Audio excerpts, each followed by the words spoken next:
very good evening. Welcome to State of Business on our television. I'm Ashingsani Veerasinghe. Let's have a look at the headlines first. Country's apparel sector stresses the necessity of vaccinating the apparel sector employees immediately. Tourism Minister plans Sri Lanka to be the first country vaccinated all vulnerable groups within 3 months. News in detail. Sri Lanka Joint Apparel Association Forum says that apparel exporters in the country are ready to bear the cost of vaccinating 350,000 workers if the government could help source vaccines. Joint Apparel Association Forum said that the sector now having difficulties meeting delivery deadlines and need healthy solutions. Sri Lanka Joint Apparel Association Forum Sri Lanka stresses that there is a global demand for apparel, but Sri Lanka is falling short in meeting deadlines. An official from the association highlighted that the worst scenario is most trustworthy and important clients are moving towards competitors who are supplying without any delay. The official also added that the apparel sector represents 47% of Sri Lanka's total exports and it is imperative to vaccinate the 350,000 export sector workers to be able to meet customer requirements. He also warned that unless the workers are not vaccinated before May this year, there will be serious repercussions for the entire sector and the country's economy. Sri Lanka saw a spike in coronavirus after September 2020 when a second wave of infection spread from the Gampaha district, which is believed to have emerged from airline crew or seafarers in transit. Factories are open under COVID-19 health guidelines, which among other require distancing, which reduces the capacity of factories. Factory owners assure that they always obey the quarantine regulations as they know the danger of threat in a situation of the virus spreads among the workers. President Gotabaya Rajapaksa emphasizes that going to the grassroots level in order to give swift solution to public grievances is neither political gimmick nor media hype. The president made these observations addressing the villagers at Daruniyagala in Kegalle district participating at the 9th program of discussion with the village. President Gotabaya Rajapaksa arrived at the Dikellakanda Junior College premises in the Dikellakanda Grama division within the Daruniyagala Divisional Secretariat in the Kegalle district. The president emphasized that if any individual or group engages in illegal activities misusing the decisions taken to solve the problems of the people as a pretext, they will be severely punished. It was decided to grant the cultivation rights to the farmer who has cultivated a particular plot of land for generations. The president said that it has been revealed that a group of people are exploiting this opportunity to cause damage to the environment and the forest reserves. President Rajapaksa said that the nationalism could not be sustained without strengthening the economy and that the aim of the government is to build a national economy based on agriculture. President Rajapaksa also asserted that the next presidential election is almost 4 years away and his travel to the villagers is purely to fulfill the respective duties that should be performed as a statesman. He also added that it was not his method being confined to Colombo and ascertains the people's problems only by consulting officials. The president said he and his government are ready to face any criticism and will not change the plans and system they work. President Gotabaya Rajapaksa instructs the officials to take immediate action and replace the contractors with trustworthy and efficient bodies, blacklisting the agencies which are not supportive with the given procedures to fulfill the requirements of the general public. The general public who attended the 9th phase of the discussion of the village program apprised the president of various issues they face frequently. The idea behind the program is for President to talk to the rural communities living in remote and difficult areas without intermediaries about their long-standing unresolved problems and to present them directly to the officials in order to find solutions. In response to the complaints by the public with regard to the dilapidated condition of roads, President Rajapaksa instructed the officials to commence development of the road forthwith from Poddanikanda area to Dikellakanda and complete it soon. President Rajapaksa emphasized the need to develop the mine access roads in rural estate areas across the island, connecting them with the by-roads in close proximity. It was also decided to carry out a comprehensive survey of all the bridges in the area and develop them accordingly. The president also instructed the officials to blacklist the contractors who do not perform as per the guidelines and requirements of the general public. Oh. රෝහලේ වෛද්‍යවරු දෙදෙනෙක් හිටියා. ඉන් එක්කෙනෙක් මාරු වෙලා ගියා අවිස්සාවෙල රෝහලට. දැන් එක්කෙනා ඉන්නේ. එයා නිවාඩු ගත්තාම එතෙන්ට වෛද්‍යවරයෙක් නැහැ. මේක මොකද්ද ප්‍රාථමික ග්‍රාමීය රෝහල. ග්‍රාමීය ඒක ග්‍රාමීය රෝහලක් සර්. අපි ඉල්ලුම් කරලා තියෙනවා වෛද්‍යවරු මේ දවස්වල වෛද්‍යවරු හිගයක් තියෙනවා සර්. එතෙක් ආවරණය සඳහා අපි කෙනෙක් යොදවන්න සර්. මාලිබඩ වතුර රෝහල තියෙනවා. අපි ඉපදිච්ච රෝහල. ඒක දි รา පත් වෙමින් පවතිනවා. ඒ රෝහල අලුත් වැඩියා කළා වෛද්‍යවරයෙක් හා කාර්යමණ්ඩලය දුන්න පවුල් 1000ක් 1500ක් විතර මේ හැරි නියෝජනය මාලිබඩ මේ තියෙනවද ඔව් ජනාධිපතිතුමනි ඒක අපි අඳුරගෙන තියෙන වතුර රෝහලක් මම හිතන්නේ අවුරුදු 12ක් විතර යනකම් තිලිකන්ද රෝහලටත් වෛද්‍යවරයෙක් නෑ මේ ඒක හරියට පාවිච්චි කරලා නැහැ. දැන් මේ අවුරුද්දට ඒක ඇතුළු කරලා තියෙනවා රෙපෙයාර් කරලා පාවිච්චියට ගන්න කියලා. දොස්තර කෙනෙක් කියවනවද? දොස්තර කෙනෙක් කියවනවා ඒකට. හොඳයි. නැත්තම් දැනෙකට යන්න කිලෝමීටර් 25ක් විතර හොඳයි. Stay tuned for more news after this short break.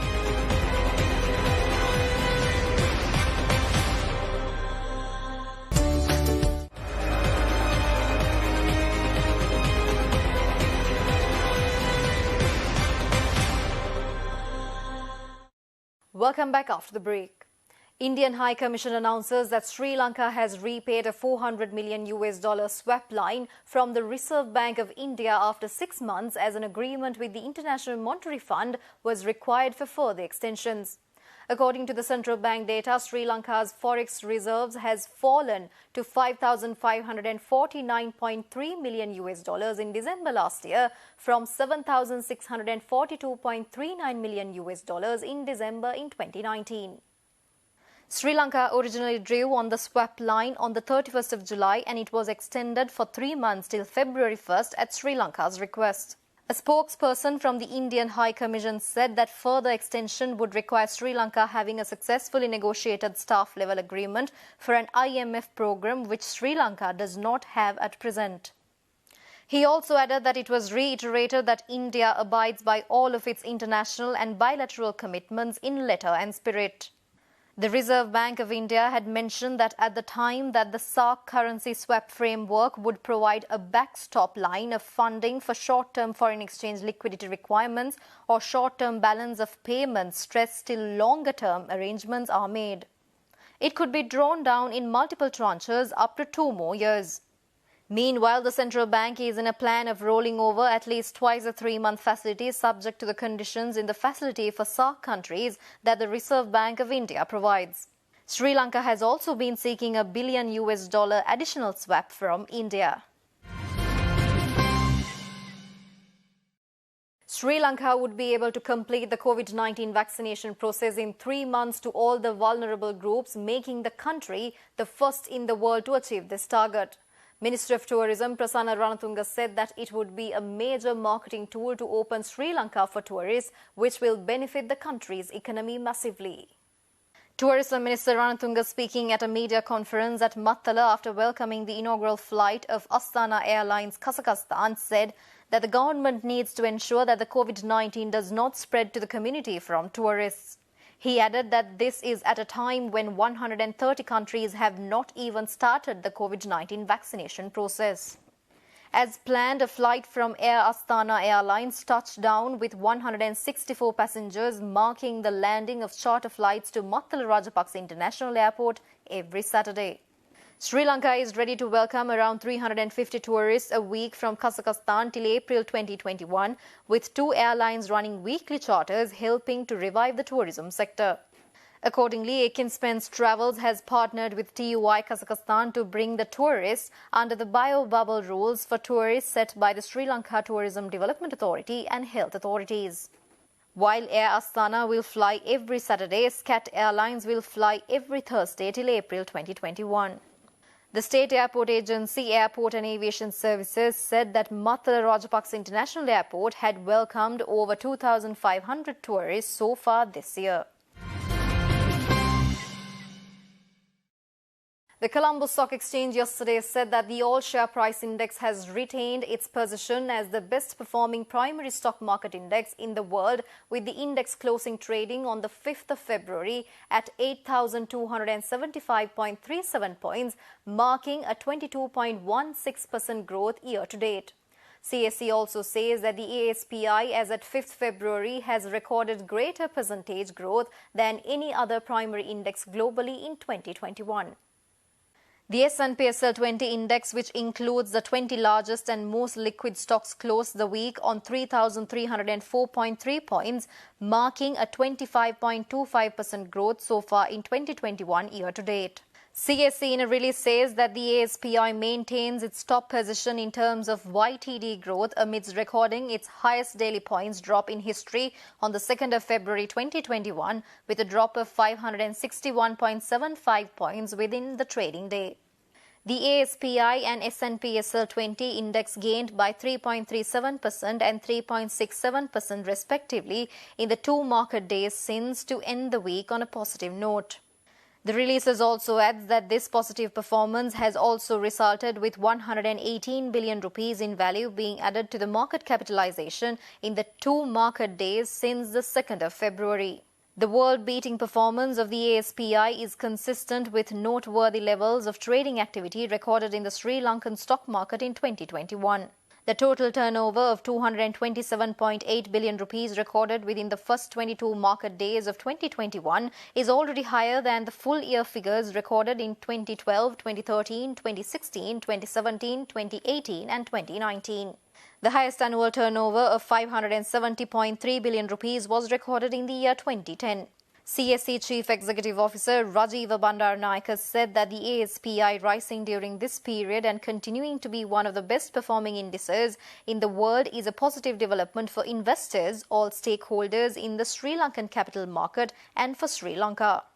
He also adds that as the global economy recovers from the impact of COVID-19 and foreign capital flows into frontier markets return, the progress achieved during this period will place Sri Lankan equities in a strong position to potentially attract the interest of foreign investors and further consolidate on this growth.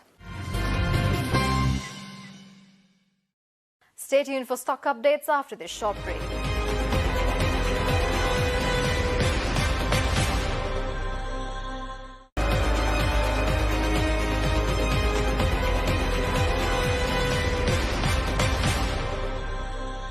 Welcome back after the break. The trading at Colombo Stock Exchange ended on a negative note today. The all-share price index dropped minus 162.11 points to close at 8,113.26 and the S&P SL20 dropped minus 76.64 points to close at 3,227.66.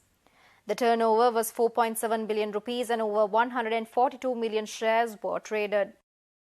Up next are Forex rates.